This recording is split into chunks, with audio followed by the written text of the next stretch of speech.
Friends, welcome to RS Group of Schools. I am Gaurav Sharma, your computer teacher. Today we are going to discuss about the topic attributes of body elements.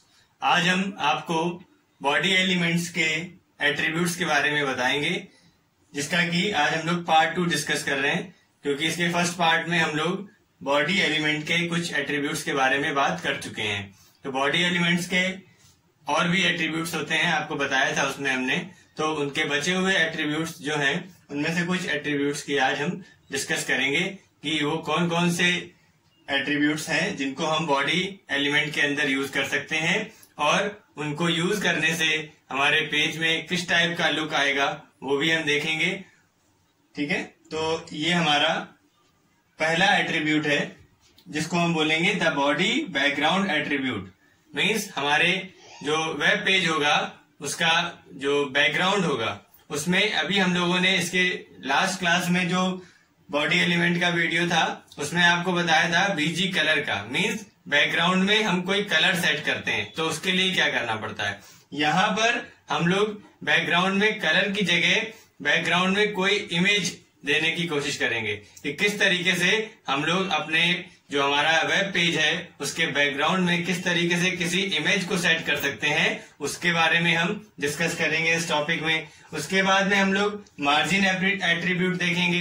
तो margin attribute में क्या होगा कि जब हम लोग कोई page design करते हैं तो आपने देखा होगा, अगर हम लोग कॉपी में नोटबुक में भी अगर कुछ लिखते हैं तो आप देखेंगे उसमें लेफ्ट में एक मार्जिन रहता है और टॉप में भी एक मार्जिन रहता है, और बीच का जो एरिया बचा हुआ है उसमें हम लोग पूरा उसमें मैटर लिखते हैं। अगर मार्जिन नहीं छोड़ेंगे, मान लीजिए अगर हमें कोई नंबरिंग करनी है या ऊपर कोई डेट डालनी है या कुछ टाइप का देना है हमें हेडर में, तो वो चीज हमारे लिए बाद में प्रॉब्लम क्रिएट करेगी और हमारा पेज जो है वो उतना अट्रैक्टिव और क्लियर भी नहीं होगा। सबको समझ में नहीं आएगा कि ये क्या है, सब पूरा जो है वो भरा हुआ मैच लगेगा उसमें, तो समझने में प्रॉब्लम होगी। तो इसलिए हम लोगों को क्या करना पड़ेगा, वहां पर मार्जिन देना बहुत इंपॉर्टेंट होता है। तो यहाँ पर 2 टाइप के मार्जिन की बात करेंगे। जिस तरीके से हम लोग नोटबुक में लेफ्ट और टॉप मार्जिन देखते हैं, उसी तरीके से हम अपने वेब पेज में भी लेफ्ट मार्जिन और टॉप मार्जिन के बारे में देखेंगे कि किस तरीके से हम लोग मार्जिन सेट करते हैं। तो सबसे पहले हम लोग देखते हैं कि बैकग्राउंड एट्रीब्यूट किस तरीके से हम यूज करेंगे अपने बॉडी एलिमेंट में। तो हम लोग बैकग्राउंड एट्रीब्यूट को समझने के पहले उसके सिंटैक्स को देख लेते हैं कि किस तरीके से हम लोग बॉडी एलिमेंट के अंदर इस बैकग्राउंड एट्रीब्यूट को लिखेंगे। तो क्योंकि सबसे मेन लाइन यही होगी, बाकी प्रोग्राम जो हमने पहले पढ़े हैं वही प्रोग्राम रहेंगे, उसी में ही हम लोग बीच में कहीं पर बॉडी एलिमेंट के अंदर इस बैकग्राउंड एट्रीब्यूट को यूज करके बताएंगे। तो पहले हम इसके सिंटैक्स को समझते हैं कि किस तरीके से सिंटैक्स को हमें लिखना है।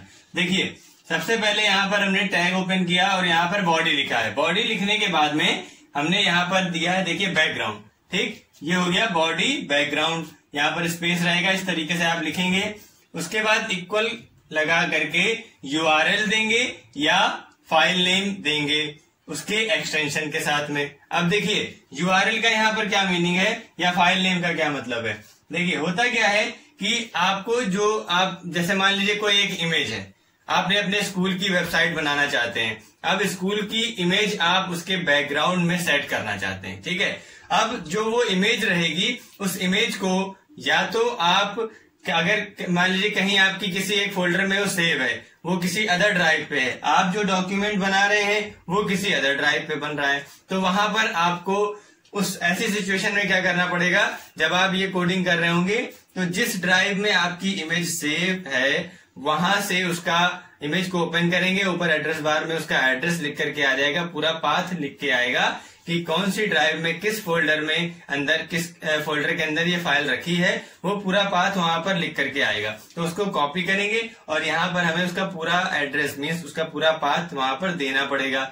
अगर आपने उस फाइल को सेम फोल्डर में रखा है, जिस फोल्डर में आप ये डॉक्यूमेंट की फाइल राइट क्लिक करें, मतलब मीन्स आपने एक नोटपैड की जो फाइल जिस भी फोल्डर में रख करके ये डॉक्यूमेंट बना रहे हैं, अगर उसी फोल्डर में आपने ये इमेज फाइल रखी है तो हमको उसका एड्रेस नहीं देना पड़ता है, उसका पाथ नहीं देना पड़ता है।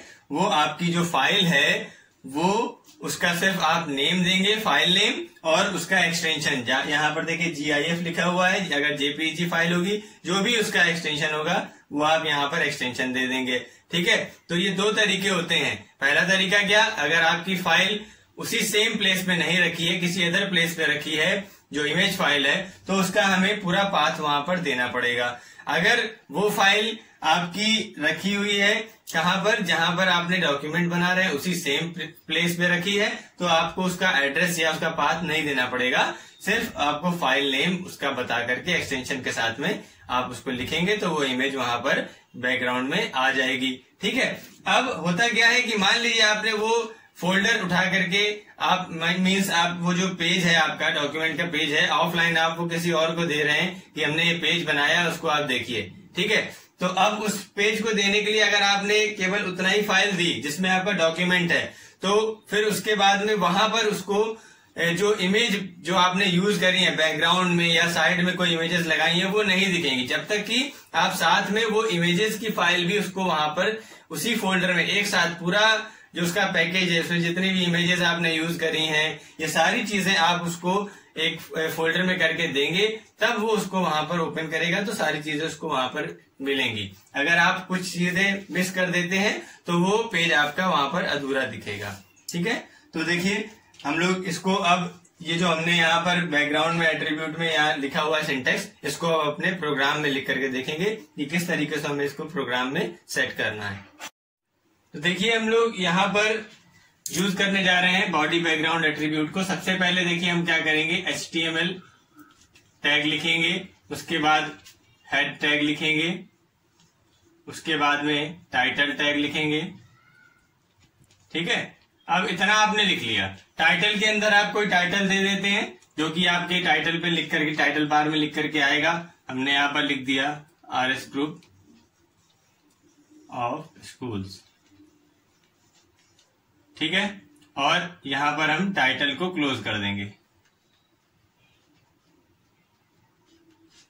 ठीक है, टाइटल टैग यहां पर क्लोज कर दिया गया। उसके बाद में हेड टैग को भी यहीं पे क्लोज कर देंगे। ठीक है, अब हम लिखेंगे यहां पर बॉडी एलिमेंट, जो हमारा बॉडी एलिमेंट था उसको हम लोग यहां पर यूज करेंगे। कैसे करते हैं आपको बताया, बॉडी, उसके बाद में हम लिखते हैं क्या, बैकग्राउंड।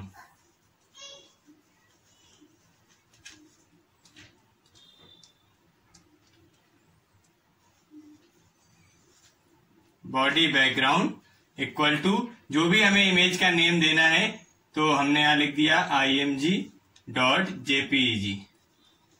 ठीक है, ये हमारा इमेज का मान लीजिए नेम है और ये उसका एक्सटेंशन है।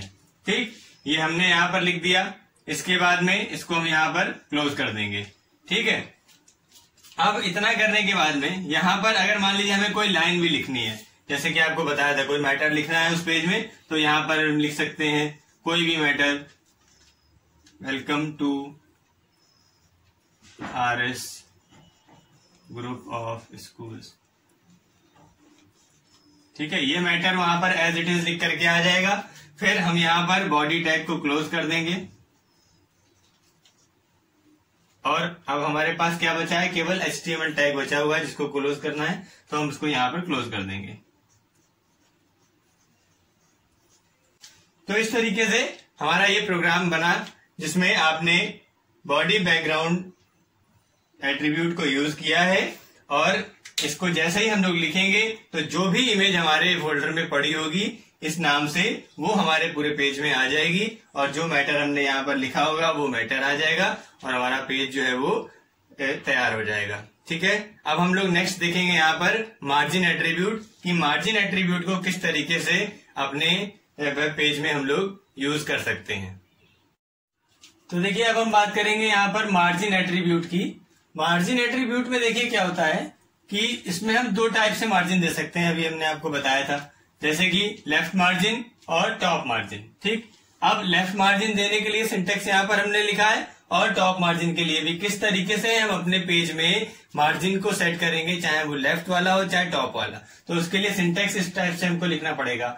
यहाँ पर हम लिखेंगे body left margin is equals to inverted comma में मीन्स डबल कोट्स के अंदर हम लोग यहाँ पर जितना भी हमें मार्जिन देना है उतना यहाँ पर लिख देंगे। जैसे हमने यहाँ पर 60 लिखा हुआ है, ये पिक्सल्स के फॉर्म में होता है, ये 60 पिक्सल्स जो है वो मार्जिन वहां पर हो जाएगा। ठीक है, इसके बाद में यहाँ पर जो भी मैटर हमने यहाँ पर माई पेज लिख दिया, आप और भी जो चाहे वो वहां पर लिख सकते हैं। जो भी मैटर उसके आगे आपको लिखना है लिख दीजिए, वो पेज में लिख करके आएगा उतना मार्जिन छोड़ने के बाद में। और फिर यहाँ पर बॉडी टैग को हमने क्लोज कर दिया। इसी तरीके से अगर हमें पेज में टॉप में मार्जिन देना है, देखिए इस तरीके से अगर हमने पेज डिजाइन किया है तो वैसे अगर हम कोई मार्जिन नहीं देंगे तो यहां से लिखना स्टार्ट कर देगा इस तरीके से। ठीक है, अगर हम इसी पेज में मार्जिन दे देंगे तो वो कुछ इस तरीके से लिखेगा, ये इतना मार्जिन इधर छोड़ देगा और इतना मार्जिन इधर छोड़ देगा। ठीक है, तो ये आपका टॉप मार्जिन हो जाएगा और ये आपका लेफ्ट मार्जिन हो जाएगा। ठीक, तो यहां से लिखना स्टार्ट करेगा इस तरीके से। ठीक, अगर आपने 60-60 का दिया तो 60-60 दोनों तरफ से वो आपको पेज में जगह छोड़ के फिर यहाँ पर लिखेगा। तो देखिए टॉप मार्जिन, अगर टॉप मार्जिन की बात करेंगे तो टॉप मार्जिन आप इस तरीके से लिखेंगे। कैसे? Body top margin is equals to जितना भी आपको साइज देना है वो मार्जिन का साइज देंगे और फिर जो भी मैटर यहाँ पर लिखना है वो हम लिख सकते हैं। उसके बाद में हम यहाँ पर बॉडी टैग को क्लोज करेंगे। टैग आपने यहाँ पर ओपन किया है, ये यहाँ पर क्लोज हो रहा है, लेकिन जो बॉडी टैग है उसको आपको अलग से लिख करके क्लोज करना पड़ेगा। ठीक, अलग से क्यों क्लोज करना पड़ेगा? क्योंकि जो मैटर है वो आपका इसके और इसके बीच में ही आएगा। तो जितना भी मैटर आपको लिखना है, यहाँ पर तो हमने 2 वर्ड्स लिखे हैं, आप यहाँ पर खूब नंबर ऑफ लाइंस भी लिख सकते हैं। तो उन लाइंस को लिखने के बाद में फिर लास्ट में आप बॉडी टैग को वहां पर क्लोज कर देंगे। तो इस तरीके से हमारा ये मार्जिन टैग का मार्जिन एट्रीब्यूट में दोनों टाइप के यहाँ पर आपने सिंटैक्स उसके देखे। अब प्रोग्राम में इसको कैसे राइट करना है उसको देखेंगे। तो देखिए यहाँ पर हमने मार्जिन एट्रीब्यूट के लिए एक प्रोग्राम लिखा हुआ है। तो किस तरीके से इसकी कोडिंग हमने लिखी है यहाँ पर समझिए। सबसे पहले हमने HTML कोड टैग लिखा है, फिर हेड टैग, फिर टाइटल टैग। टाइटल में हमने जो भी टाइटल देना है वो नाम देके टाइटल को क्लोज कर दिया यहीं पर। ठीक है, और यहीं पे ही हमारा हेड टैग भी क्लोज होगा। ठीक है, इसके बाद में हमने अब यहाँ पर हमने बॉडी टैग दिया है। बॉडी टैग को किस तरीके से देखिए यहाँ पर लिखा गया है, वो चीज देखने वाली है कि बॉडी में बीजी कलर हमने दे दिया, यहाँ पर बैकग्राउंड कलर दिया है, हमने background colour BG colour attribute को यहाँ पर यूज किया है, कलर दे दिया। कलर के बाद में हमने यहाँ पर देखिए कलर इस तरीके से। इसके बाद हमने टेक्स्ट, यहाँ पर टेक्स्ट का कलर दे दिया ग्रीन। टेक्स्ट कलर देने के बाद में हमने क्या किया है, लेफ्ट मार्जिन दे दिया है यहाँ पर 10। ठीक, और लेफ्ट मार्जिन के बाद में टॉप मार्जिन भी यहीं पर दिया है 5। ठीक है, अब ये लेफ्ट मार्जिन और टॉप मार्जिन जो चीज हमें मेन देखनी थी वो यहाँ पर हमने यहाँ ऐसे यूज करी है। यूज करने के बाद हमने जो भी इसके आगे का यहाँ पर लिखा हुआ है, ये लिखा हुआ है welcome to RS group of schools, ये हमारा मैटर है जो हमको इसके अंदर लिखना था वो लिखा। लिखने के बाद में हमने देखिए बॉडी टैग को क्लोज कर दिया और HTML टैग को क्लोज कर दिया। इस तरीके से हमारा ये पेज डिजाइन हुआ। तो जब ये पेज हमारा रन होगा ब्राउजर पे तब आपको वहां पर जो पेज दिखेगा उसमें आपको लेफ्ट में और टॉप में मार्जिन दिखेगा, जो मैटर हमने लिखा है वो मैटर दिखेगा, कलर दिखेंगे, बैकग्राउंड में कलर, जो टेक्स्ट लिखा है ये जो टेक्स्ट लिखा हुआ है इसका ग्रीन कलर आएगा, वो कलर दिखेगा। इस तरीके से आपको ये पेज पूरा वहां पर देखने को मिलेगा। ठीक है, अब ये सारे क्या थे, हमारे बॉडी टैग के एट्रीब्यूट्स थे। बॉडी एलिमेंट्स जो हमारा है उसके अंदर ये एट्रीब्यूट्स को हम लोग यूज करते हैं। इसी तरीके से एक और टैग होता है हमारा BR टैग। BR टैग भी जो होता है ये भी हमारा बॉडी टैग के अंदर ही यूज किया जाता है। ठीक, अब ये जो BR टैग है वो इन टैग से थोड़ा अलग है। अलग क्यों है? क्योंकि ये हमारा कंटेनर एलिमेंट नहीं, एम्प्टी एट्रीब्यूट होता है। एम्प्टी टैग एक तरीके से कह सकते हैं इसको, एम्प्टी एलिमेंट है। क्यों? क्योंकि ये इसका ओपन और क्लोज मींस स्टार्टिंग और एंडिंग टैग नहीं इसमें हम लिखते हैं, सिर्फ और सिर्फ एक बार ही लिखना होता है BR टैग। तो कैसे लिखते हैं इसको हम यहाँ पर आपको शॉर्ट में बता दे रहे हैं। मान लीजिए हमने यहाँ पर कोई नेम लिखा, ठीक है, यहाँ पर हमने कोई नेम लिख दिया, कोई भी राम लिख दिया मान लीजिए, और हमने उसके बाद में BR टैग लगाया। क्या लगाया हमने? BR tag. ठीक, तो हमने यहां पर लगा दिया BR। ठीक है, उसके बाद हमने लिख दिया श्याम।